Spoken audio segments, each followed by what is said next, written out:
Does swing plane truly matter? I took a lesson from a top 100 instructor once, and we're taking the lesson and we're drawing some lines. I was like, oh man, that looks pretty off plane to me. And he said, Brinson, the plane doesn't exist. Swing plane doesn't exist. And I looked at him like, what do you mean by that? His point was there's players on tour with all different kinds of swing planes. Some that are laid off, some super across the line, some steep, some shallow. That all of them can work. What matters is that you have the proper matchup. I push back a little bit on that because the more on plane our golf swing is going to be, the easier it is to inevitably problem solve when things go wrong in your golf swing. So I certainly encourage folks to try to have an on plane golf swing. That way they're able to fix things when things get off. When the swing plane really matters the most is when we get into these partial shots. For me personally, when my swing plane would get off, I tend to get pretty laid off. I would struggle with those in-between wedges, those shots when I'm trying to bring the ball flight down a little bit, hit it low, because you don't have as much time to compensate. You're making a nice big full swing. If you got it across the line or laid off,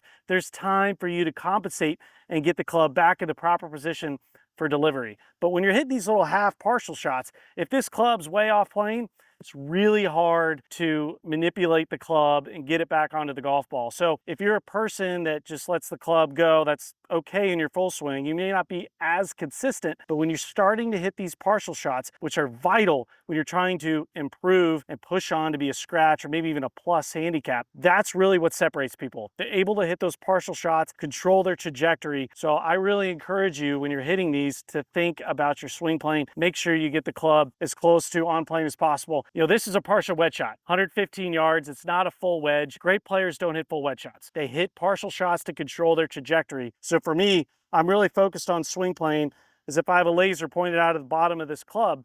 When I get into this position, I want it pointed as close to the golf ball as possible. If it gets pointing too far out or too far in, that's where you're going to get off. Watch me hit this shot here, partial pitching wedge. And my focus is as I get the club here, I want it as close to on plane as possible so I can control the trajectory and hit a great wedge shot.